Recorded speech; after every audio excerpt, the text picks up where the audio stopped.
What's up, Albert? Can you hear me? Yeah, I can hear you. Can you hear me? Yeah, I can hear you fine, man. How you doing? Hey, it's been a while. Yeah, I'm doing good. You're in, so you mentioned you're in New Zealand now. I know that you were traveling for a bit. So maybe just give me a bit of a update for what you've been up to in your business. Yeah, so I've been running my explainer video business for the last 4 years, and for the last 4 years, I've done around 300K in revenue over the last year because of, I guess, AI videos and stuff like that.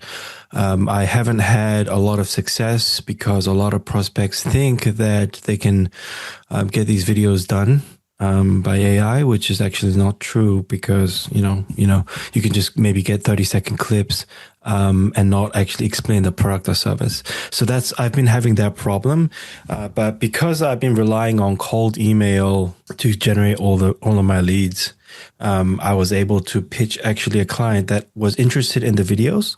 But he was impressed with my cold emailing services. So, my copywriting and whatnot. So he thought, okay, maybe he can hire me.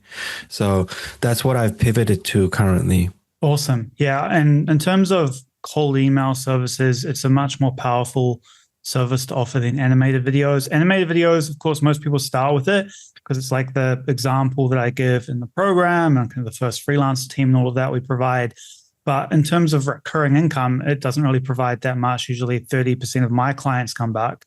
But with a recurring service like cold email, lead generation, or Facebook advertising and so on, there's much more scalability there in terms of getting the monthly recurring revenue. And I mean, if you had a client that was interested in your animated videos and then they wanted to work with you just because of the cold email they received, that's a really powerful indicator that you have a powerful service there, like a good offer that you could even deliver yourself. So I would go that route initially. However, it may make more sense for you to already build a team for the cold email because, like I always talk about with drop servicing, the whole goal is really partnering with freelancers to gather case studies and example work and all of that. So if we can get a bunch of different case studies from a bunch of different cold email specialists, whether they be copywriters or the lead generators and so on, if they have great case studies that we can use, at least in some of our campaigns to test out, that might be a very powerful route of getting high ticket sales right out the gate. But in addition to that, you can use, some of your usual strategies that you would employ for animated videos too. But what I would do on the back of that is also include those case study based campaigns targeting specific niches. So you might find freelancers that have a lot of case studies working for B2B SaaS companies, and you decide to target B2B SaaS companies, for instance. But the first point of call really would be to target the niche that you already got interest from the animated video business from. Because if they were interested, other similar companies will also likely be interested. That would be my first point of call after gathering the case studies from different freelancers. But at what stage, in planning and development are you for the cold email agency at the moment? So I'm just, because I know it worked for me once to get this client, I'm using the same model to actually get more clients to actually, scale the business. And then once I have enough, obviously, I'm going to teach a freelancer to actually learn what I know so that they can take over.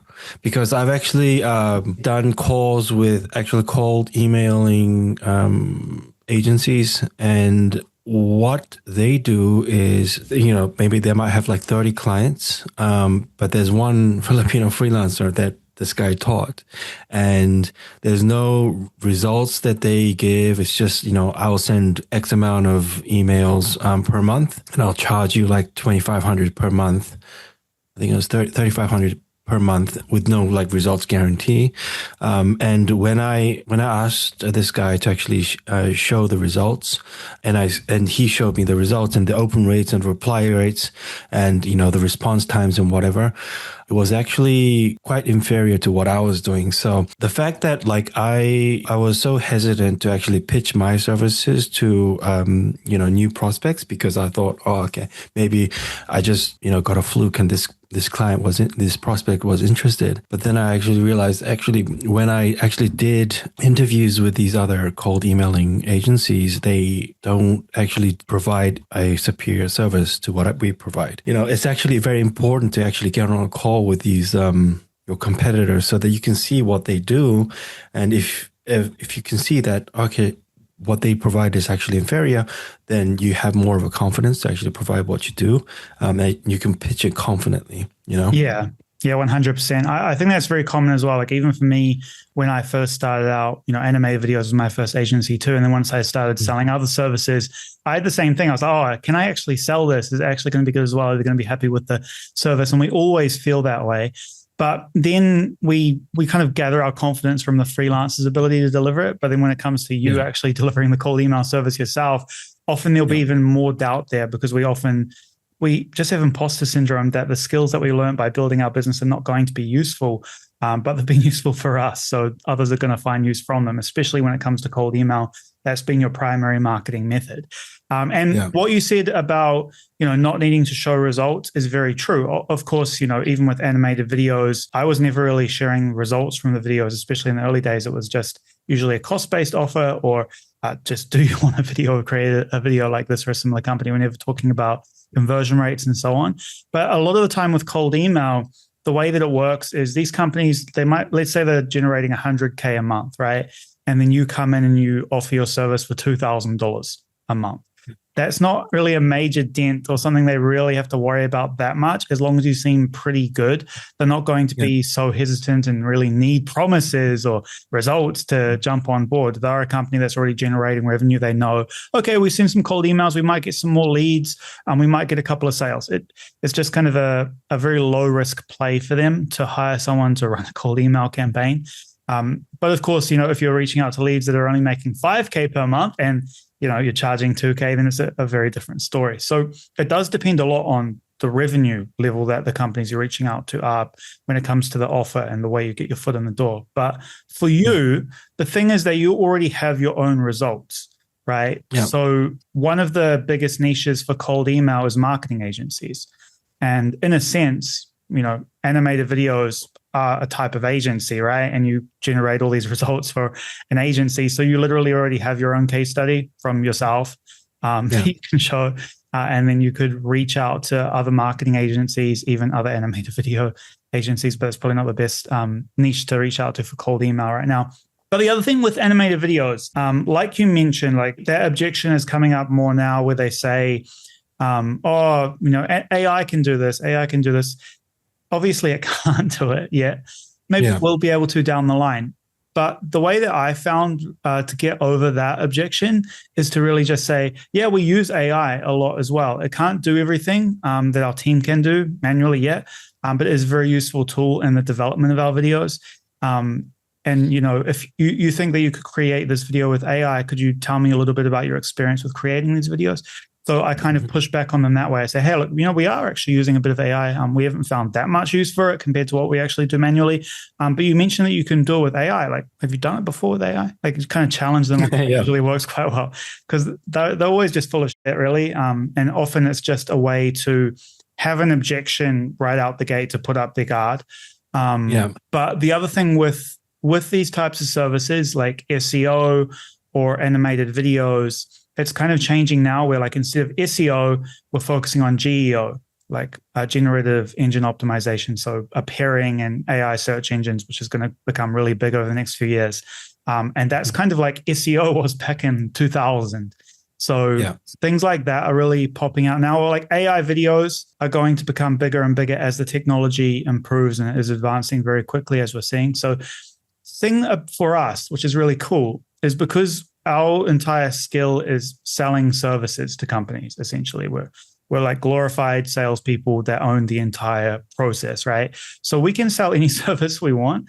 And the awesome thing about AI is it's creating so many new services that are going to have much higher demand than kind of the older services that we can offer. So even with cold email, like one thing that I'm finding working really well in terms of an offer is mentioning how little we use AI, because everybody's getting so much AI slop right now in terms of emails that they receive, and they all read it in the exact same way, and they all use the same structures and things like that. So focusing more on like, hey, we do everything manually. Like all of our copywriters, of course, we use a bit of AI here and there, but it all really comes from our knowledge and experience and skills that we've developed over the years that get our campaigns results. And we really differentiate by the level of manual work we put into all of our outreach that leads to much higher open rates, reply rates, and booked calls. So taking that kind of approach is working well, where we say, we use a bit of AI, but it's not really the main thing that's going to work for you right now. You want to focus on something that will differentiate you from your competitors, especially as an agency, if you were to target agencies. An additional strategy that can work quite well for cold email is a lot of these marketing agencies have clients that are looking to generate leads, and that may be in the right niches. So if you reach out to marketing agencies with a partnership offer, you actually partner with the agency to sell cold email to those agencies. Can work quite well. So those are a few different strategies that come to the top of mind. But you mentioned that you had that client that was interested in cold email services. I'm just not sure if you ended up doing anything with them. Yeah. So I've been providing my services for the last 3 months with this guy, 5,000 per month. So how it worked was I pitched him my explainer video services, but the email that I sent was so on point with what the guy was doing, and I was using AI personalizations, and he was really interested in the videos initially, but then the video was going to cost a bit too much, so he thought, okay, maybe this guy, because the emails are so effective, and he wanted to do it anyway.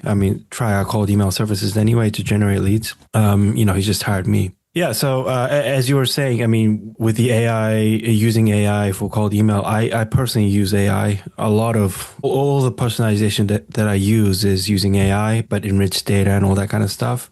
Yeah. And I tell my prospects that I use AI because I believe at the end of the day, if you're trying to use the most cutting edge technology, but at the end of the day, what they care about is results. And when I get on calls with these prospects, they are impressed. They actually say that they're impressed with the level of personalization that I use.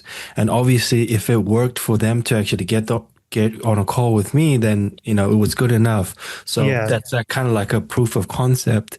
100%. That they can use. Okay, maybe it doesn't matter if this guy uses AI. It doesn't matter because if I'm going to get them clients, that's all that matters, right? I wouldn't say AI is a negative. I would say AI is a buzzword that works very well right now. So if you say that you're using AI in your services, it's very powerful because they just hear AI and they're like, oh yeah, AI, I hear that's really good for businesses, blah, blah, blah. It's just it's like a halo effect right now with AI. So any AI is going to work well.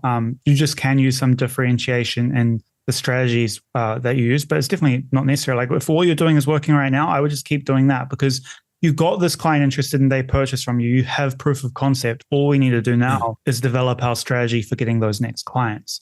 So what are you currently doing when it comes to onboarding like the next clients from here? Yeah, so I'm just using LinkedIn Sales Navigator, enriching the prospects that I've scraped from LinkedIn Sales Navigator based on what I think, because I'm doing cold email, what industries would benefit from lead generation with cold email. So I'm reaching out to them and I've been getting very impressive results because a lot of them are interested and they get me to actually, book a call with me and stuff like that. So I'm still in the early stages, but it's been working very well. So the client that I'm working with is actually in the oil and gas industry, and it's actually very difficult to actually generate leads for them, even though I have been able to. But ironically, it's actually easier for me to actually generate leads for myself for cold email than it is for the client, Yeah, of course. Yeah, that makes sense, right? Because you're generating leads by doing the thing that you're selling. So it's just very powerful because they can see that it's working on them. And they're like, oh, actually, it's really good. I like the way this guy writes his emails. I wouldn't mind working with him. It's just very natural. Yeah. So that's why I've always I've always liked cold email as a service, and I kind of was always mentioning it to students like, oh, do a cold email agency, do a cold email agency, because we literally teach how to do cold email, everything that you need to know. So it's like a lot of people are just scared to take that leap, especially when it comes to delivering services themselves. But you've developed those skills over years and years now. So you're really good to go. All you need now is that mechanism for which niche we're going to focus on. But the package, like you said, $5,000 a month for that first client. Yeah. Okay. Yeah, I think that's good, man. I think you're good to go there. And he's going to allow you to use him as a case study in your marketing or anything? Yeah, definitely. Yes. Okay. That's perfect. Because one strategy that would work really well, you've got your own case study from your own agency, then you've got this first client you can create a case study with. You can reach out to similar companies saying that you're starting a new cold email agency, essentially. I'm starting a new cold email agency. I've been doing this for 5 years, whatever it is. I've got one client so far. He's paying me $5,000 a month to generate XYZ. Don't even need to tell them what the results are. Just tell them that he's paying you $5,000 a month. We are going to be increasing our pricing to $8,000 a month in the next 3 months, but I'm looking to bring on 2 more clients at this pricing. Would you be interested in discussing a potential campaign? And that way, you're kind of positioning it that they're getting a good price for it, but that also it's high quality and you've already got a single client. And then you're building upon the strategy of, you're writing really good copies that are working really well with the AI that you're using, whether that be, what are you using, Clay or something like that? Yeah, I'm using Clay and also Claude. Claude's really good. Yeah. Right. Claude Code with ChatGPT 5.2 to use API to actually enrich a lot of their leads. Yeah. That's awesome, man. Yeah. And this is really exciting because the thing with this type of business is it's very scalable once you've got a few clients. Yeah. What I've noticed with most big agencies, kind of like the top levels that I've hired for different aspects of my business, even that I've seen among students, is most of the time they're kind of learning the skill themselves over the long term. And then just hiring somebody that's a bit cheaper at the beginning of their career and just teaching them and just having them implement a lot of it. And then just keeping overwatch over all of the projects, making sure the quality assurance is there. So just hiring someone, training them, and then quality assuring everything they implement to make sure it's up to your standards is usually going to be the best way to go when it comes to the automation aspect. Because once you get a few clients, you're going to start to run out of time. And what I would be doing right now is really just doing like time logs, documenting how much time you're spending on different tasks, what you're doing specifically. And then you'll get a good idea for how many clients you can handle right now based on your current workload with this one client.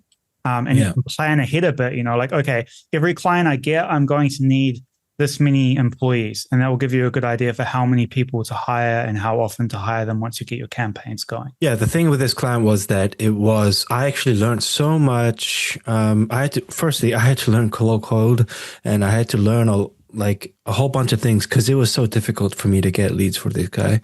And I wanted to keep him on board. But eventually I figured out a method for me to generate him leads.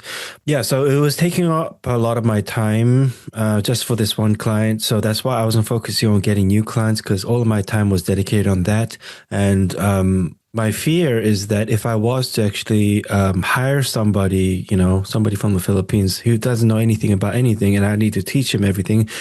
But the thing is, there's a lot of nuance to that industry or that specific client, which I believe that I would need to test it out myself and then, teach this guy, because I want to make sure that the client actually ends up being a long-term client, which means I need to generate him leads, because the other the competitors that I've spoken to directly, when I saw their campaigns and their level of personalizations, it was actually abysmal. But the fact that, there was this one competitor who had like 20, 30 clients, all outsourced to one Filipino dude. And all these clients were from all different industries. And the fact that he was able to sign all these clients kind of blew my mind, because he, as I was saying, he was charging $2,500 or $3,500 per month per all of these clients, paying this Filipino guy with really abysmal copies and personalizations, which I could do better myself. It just showed me that I could do so much better, and there's a lot of gaps in the market that I could fulfill, that I could that I could take and take on and deliver better results. It was so shocking to see was, for example, because this one guy was doing all the emails and all the email campaigns and the follow-ups. I asked him to show me, oh, okay, there's this one email. Can you show me how long it took to follow up with this person? And it's been like 3 weeks and they didn't even follow up with the guy because it was this guy was doing so much because the owner of the agency should have hired a bit more, but because he just hired one guy to do 30 different clients, he couldn't do it all, So there's people like that making so much money, 2,500, 3,500 times that by 30 per month. That's a lot, right? Yeah, 100%. Yeah, and I think that everybody kind of does that, but underestimates our own ability to generate results for clients. And you're kind of showing with that current client, you're putting in a lot of dedication into getting them results. So it's kind of like you want to think of any client that somebody else is getting as a detriment to them and that you could help them so much. And that's why you want to build the system and the business and scale things up. But the way that you want to do that and to maintain that level of quality, you can still have like a high level of time spent per client. But what you'll do is you'll initially start by setting up the client. So the first month you might be doing everything yourself. And then the second month, you might be training someone to implement the things that are working. So you'll figure out the system, get it working, and then automate it for the client after to allow you to focus on the next client. But then even once you have automated it, you want to maintain overwatch over everything that you're doing as well. So you want to make sure you're reviewing all the copies, you're reviewing all the campaigns, checking everything. And once you've got a few employees handling that for you, it's not going to be too time consuming as well. But it just depends on your goal as well. You can build a massive agency making hundreds of thousands a month with this type of offer. It just depends how big of a team you want to have and manage, because that can be a bit of a nightmare if you have so many people to overwatch. And that's kind of the problem. Like what I see most of the time is as people's agencies scale, the quality of the product they're delivering always gets worse and worse progressively. And a lot of the time I'll see they'll have a lot of great case studies and testimonials from earlier on in the agency's career, but then later on, it starts to peter off and not get as good of results. And it usually just comes down to the fulfillment process and training and having proper QA. Not many people are able to master that. So that's really the more difficult part. I don't think it's going to be very difficult for you to get more clients based on what you're telling me. So I'm pretty excited to see what you can achieve in the next few months. Yeah. So am I. I really advise people to actually jump on a call with the competitors and just pretend like if you have got, for me, I pretended as an explainer video agency. I want, leads, can you help me? Reaching out to these cold email competitors and, they got shitty offers like, you have to sign on a contract with us for 3 to 6 months. And all we'll do is send a few thousand, 10,000 emails, and there's no guarantees or anything. But if you sign up for 6 months, we'll work for free after that. I mean, it doesn't cost them that much to actually generate them leads. But I'm so hesitant to get people to sign up for these massive contracts, 3 to 6 months, because I think, I don't know, maybe I haven't perfected my craft yet before I can actually pitch the world. But if you actually talk to a lot of these competitors who are actually, eating a lot of your market share, maybe that's the better way to go, to actually just to be brave and just, pitch it if you're confident enough compared to your competitors. And the thing is, I've reached out to so many prospects and they've been burned by so many cold email agencies that they don't want to go with me because they've already had 1 or 2 or 3 bad experiences.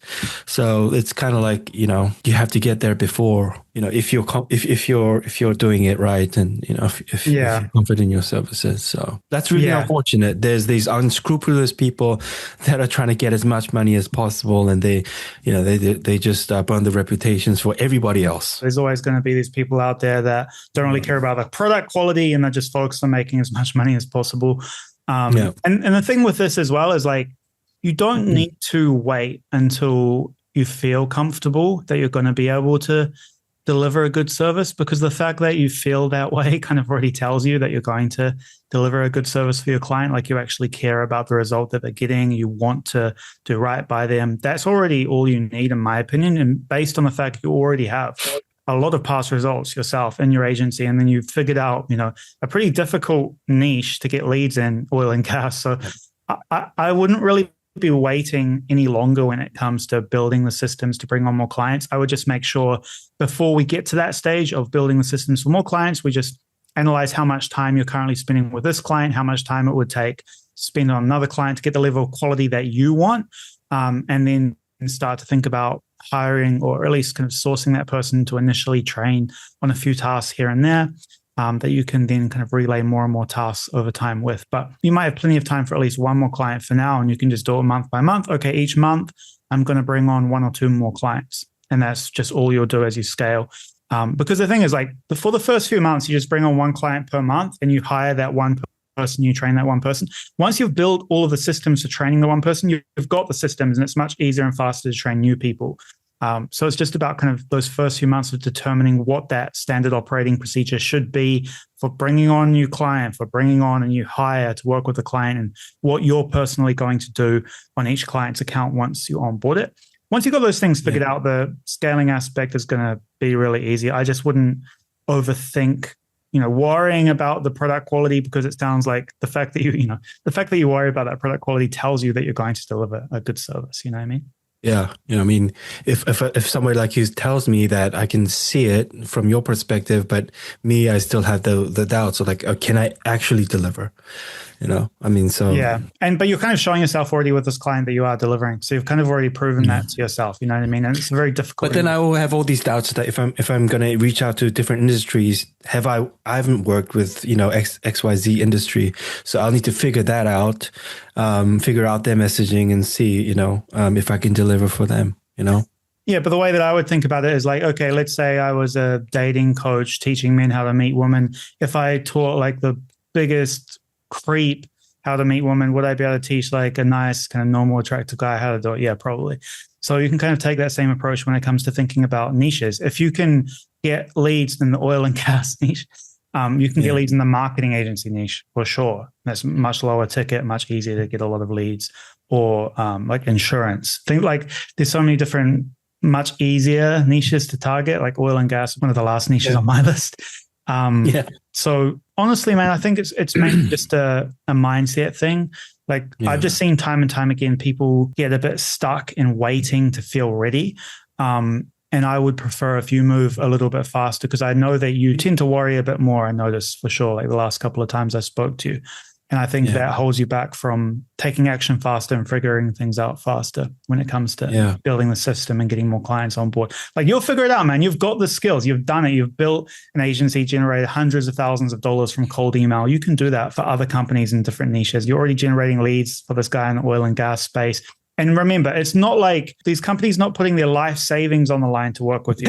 You know what I mean? So like this is just a few $1,000s for them. It's not a major thing. Like, and you're already putting so much care into that $5,000 they're putting on the line with you. So honestly, man, I think you've got this, and you should just move with it right away. All right. Yeah. Appreciate that advice. Awesome, man. So I remember last time we spoke, like it was a few years ago now, but you were traveling and stuff like that. So tell me a little bit about what you've been up to over the last few years with your agency. For the last year was bad, but before that it was just all of the AI stuff. Yeah. Before the AI stuff. How many cold emails were you sending per day? I was sending around, I think, 6,000 to 8,000 per month. Per month? Oh, okay. I thought you were going to say per day. No, that's too much. I think at scale for my cold email agency is 2,000 per day, 2,000 new leads per day, but with follow-ups be 8,000. But usually I have 60 email addresses running at any given time. But my volume was like way too high because what we were doing is not very personalized outreach. That was like when we were focused on more discount offers. So like 50% discount at our cost. Then once we made the transition to niches, so like we had hundreds of videos and like 24 niches or something like that. We created each individual campaign for those specific niches. And then I would just have like a link to like this medical clinic video. And then I would just have one campaign reaching out to only medical clinics with that video. And it would essentially just be along the lines of, hey, we created this video for this medical clinic. I notice you're also a medical clinic. Would you want one? Essentially. So I could copy like that. And that just ended up working so much better. I could charge much higher prices for the videos than with like a discount based offer. So I'm wondering what kind of like offers you were usually doing for the animated video business. Like what was your typical approach when it comes to the cold email? So I didn't give any pricing or anything. I just wanted to get them on call. And then I would figure out, how much they can afford. And based on that, I would just give a value-based pricing instead of just like the same price for everybody. So that's what I was doing. So just trying to get them on call as fast as possible. No mention of pricing, but if they were to give pricing, then I would do a little bit of research about the company and see, how much do I think, based on my references, how much do I think that they can afford, and then just giving that price. Yeah, because there's really two ways of competing in any given market. We can either compete on cost or we compete on differentiation. So it sounds like you're focusing more on differentiation when it comes to getting on the call and talking through what the video would do for them, how they can use it, and so on. I like to do both, but for animated videos in particular, because it's more of a commodity-based market where like, okay, this company can do a video, this other company can do a similar video. Competing on price can make sense because then what you can do is just focus on large contracts. So, okay, I can create this video for you for $1,000. If you sign up for 12 months, I can give you a discount. It would be $8,000. And then I'm making a 70% profit margin on that anyway, and I sign them up for an entire year. Or getting a company and just offering them the full price for the first video, but then any additional video they create, get some kind of 50% discount and create more contract-based rather than one-off projects. But the way that, like for me, the way that I was using animated video is primarily to funnel clients into other services.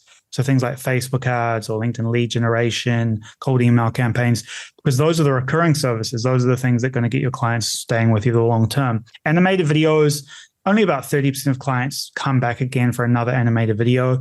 So what I'll try and do is just sell like really cheap videos. And then what that does is just client acquisition, really high volume client acquisition. So even as low as $300 for a video, like really low quality, really cheap video.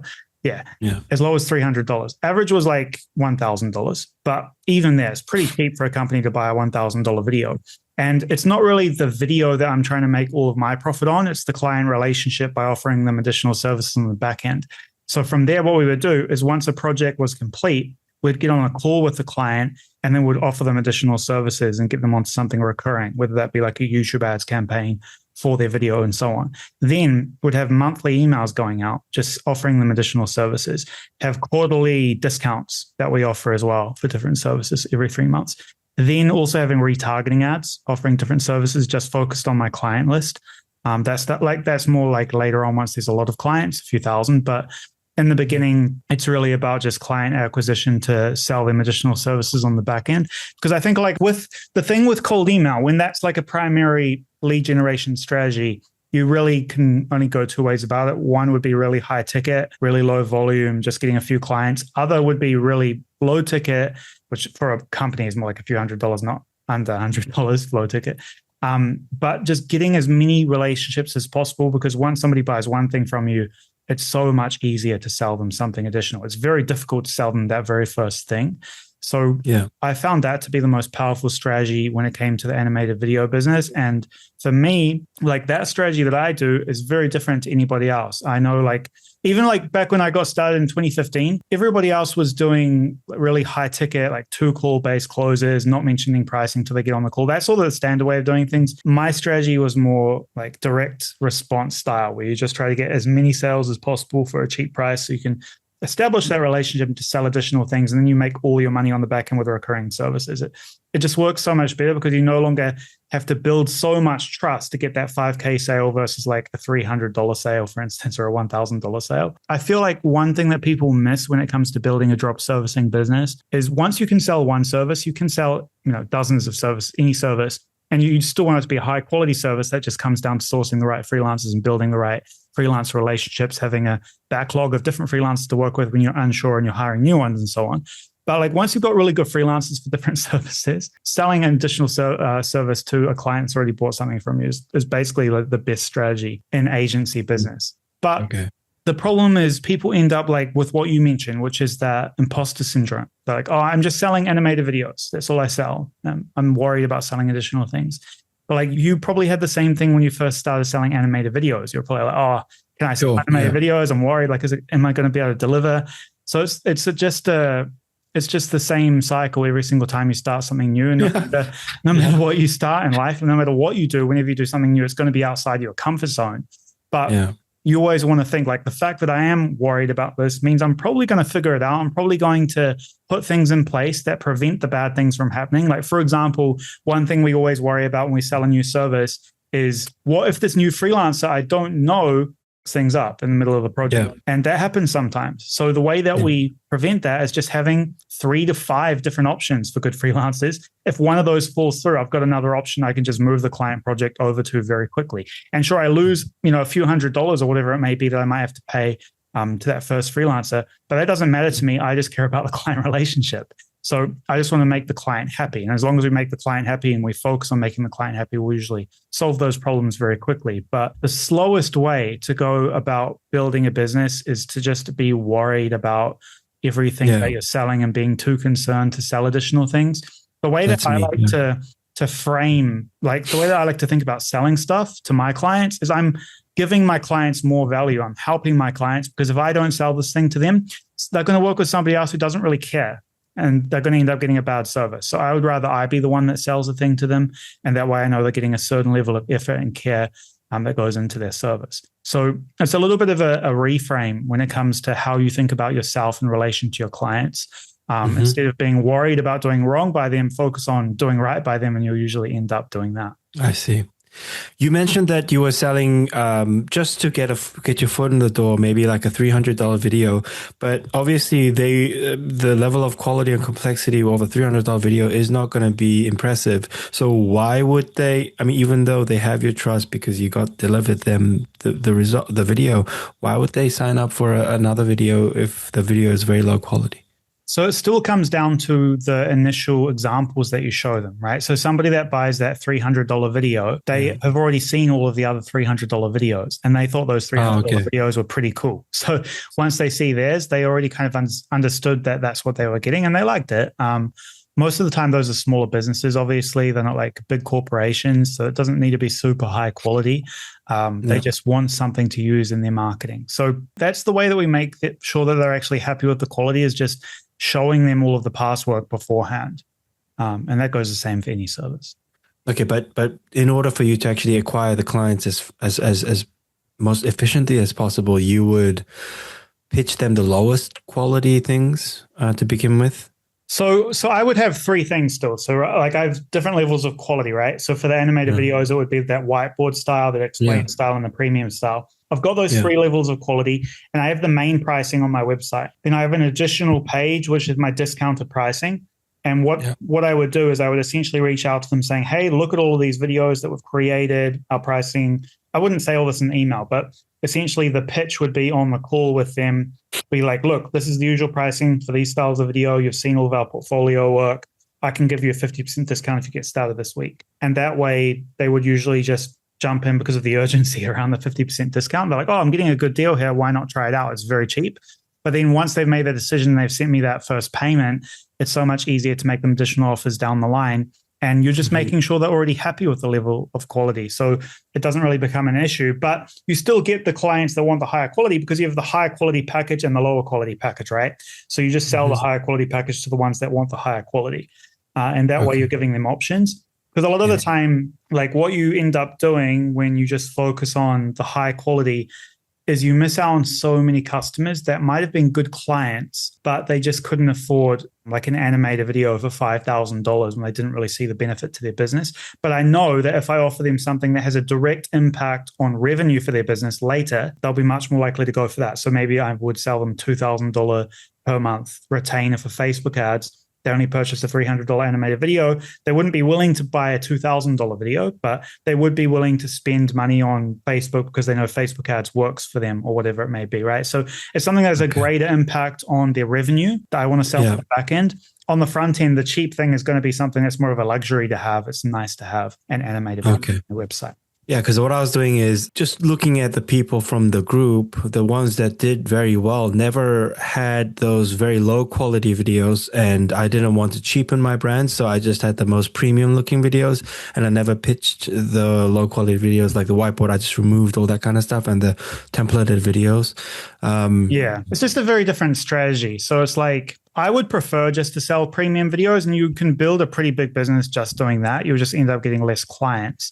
But you can still upsell those clients too. It's just a lower volume for upsells. But I just wanted to have a higher volume for the upsells on the back end. Both are good strategies, and both strategies work well. It's really more of a personal preference, I say. I just like how with low ticket, it's a lot more automated because I can productize the offer a lot more. There's a lot less customization for the client. I have to deal with clients less and deal with projects less because it's all very simple to deliver these kind of lower cost services, less expectations. They're pretty happy with the product that you're selling them. So it just makes things a little bit easier when it comes to scaling. That way you don't have to build so many systems as you do with high ticket clients. So it's just depends how you want to do business, really. I see. Yeah. But based on your experience and you with Steve, do you think, I mean, because at the end of the day, what you want is profit maximization. What strategy do you think is better? Yours is, or somebody like Steve's? So in terms of profit maximization, usually if you're delivering a higher quality video, like Steve's are really, really high quality, for example, so you can charge a high quality price. But the profit margin is not that much different with a low quality product. So if we're talking profit margins, if we're talking like total profit, of course, you're going to get a lot more profit per client if you go after the higher ticket ones. So in terms of what I think is better, honestly, I don't know. Like they're both, well, I've seen both generate millions of dollars. I don't know. Like, yeah, it's because all the competitors I've seen on the explainer video companies that are doing well are like Steve's. They never have shown pricing on their page, no discount, no nothing. Have you heard of promotion? Promotion? Yeah, I have. Yeah. What they were doing, they would show their pricing and they would just have like a 12-month retainer. So you would sign up for a 12-month retainer with them and you would just pay a small monthly fee and you can do a certain number of minutes per month. But what they were doing is they weren't making much money from that on the back end. They were just selling a lot of additional services on top. So that's kind of where I got the strategy from originally. And then I was also in a program back in 2015 where there was a guy that was doing like Facebook ads and he was selling like $200 videos at the time via Facebook ads. And he was making millions just selling those cheap little videos. So what the more important thing is, rather than looking at the profit per sale, is I would look at the profit margin per sale. Like, am I getting a 70% profit margin? Because if I am, I can then account for things like ads and hiring more team and the softwares that are going to have to be put in place as I scale the business.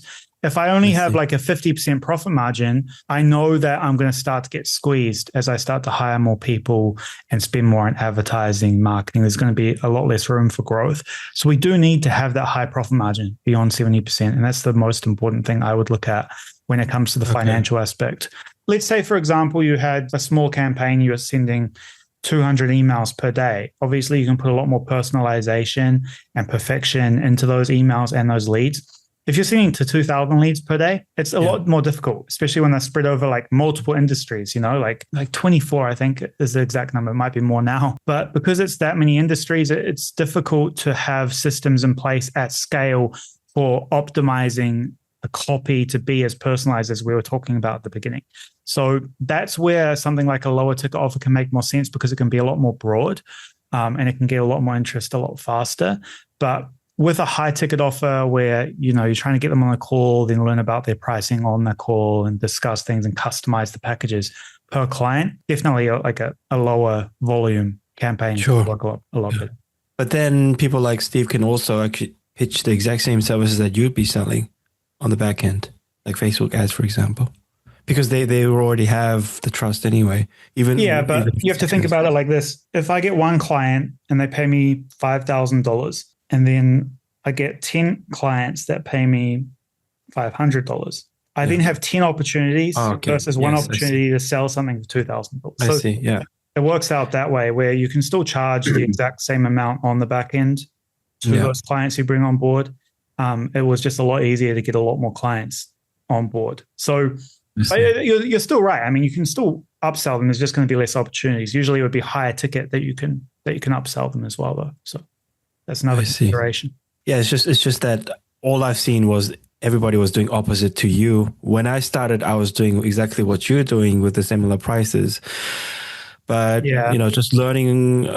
I think what I found was the reason that people went in that direction is they didn't really implement the back end part of the course. Yeah. Because in the course, you have the first few modules, then you get to the marketing modules. I find that people usually get stuck on the marketing modules and they're just like, okay, now I'm doing outreach. And they stop watching the rest where I go into all of the back end aspects to the system where I'm selling additional services. That's really important. Like I would say that's more important than the front end system when it comes to maximizing the profit and getting more revenue and scaling. So most people just aren't implementing that back end system. That's what I found. And that's kind of why they went in that direction. But then also like if we compare LinkedIn outreach to cold email outreach, I also find that most students focus on the LinkedIn outreach and they get a lot better results with LinkedIn outreach. I always found cold email to be a bit better than LinkedIn outreach. So it's a bit random in that way too, where people just kind of gravitate towards one thing. Yeah, the thing about why I pivoted from your strategy to more of a more expensive kind of thing without prices was because firstly, a lot of competitors were doing that, and I knew that they were making a lot of money, and also learning a lot of business advice from YouTube. They say, "Oh, don't cheapen your product or don't cheapen your brand," for example. So I just kind of like pivoted away towards that kind of model as opposed to just that works as well. Yeah, I mean, what you do is just more quantity, but at the same time, I didn't know that you made so much from the upsells. I just thought you just sell cheap because if you sell to people that are cheaper, what I heard and what I experienced is that people that don't have that much money, they're more controlling. They want the most value for their bang for their buck. So it might end up being more difficult clients and more time that's spent on the client per client. Yeah, I mean, I just thought that it'd be more of a strategically difficult thing to do than actually to land a whale or somewhat, not even a whale, but somewhat of a better client. Yeah, I mean, definitely people that spend less usually do like on average, like as a percentage, maybe you get a bit more of those, but it's not majorly different. You definitely notice like when someone spends $6,000 with you, they usually are more chill, but it also puts more stress onto you per client. And you generally end up spending more time per client just from that, looking into their project and checking in that they're okay, making sure they're happy because you're more worried because they spent more. But the reality is if you have the systems in place, you shouldn't be needing to do that in the first place. Like if you have project managers that are handling all the projects, dealing with all of the clients, you have lead generators, you have salespeople and all of that, you don't need to worry so much about the per client time. But yeah, no, what I was going to say as well is with the cold email agency, you can still build this back-end system even with your high ticket play. That's just something you can do like way later, and you definitely don't even need to do it in the beginning. So I wouldn't even worry about the back-end stuff right now. But when it comes to the animated video stuff, I mean, that could be a place where you could start adding in these back-end things for your clients. Like usually what I would do is when I add on a new service, is I would just blast all of my clients and just see if they're interested in the service. And then I would just get a lot of sales that way as well in the beginning of the agency. So some of your past animated video clients might even be good clients for cold email if you didn't check that out yet. Yeah, perfect. I was thinking about doing that. Yeah, they already have your trust and they like me. So exactly, every business needs leads, and the way that I got them in the first place was through cold email. So they know it works. Proof of concept. Yeah. So for you, like, what are your kind of next steps for building the agency to the next level? Do you feel?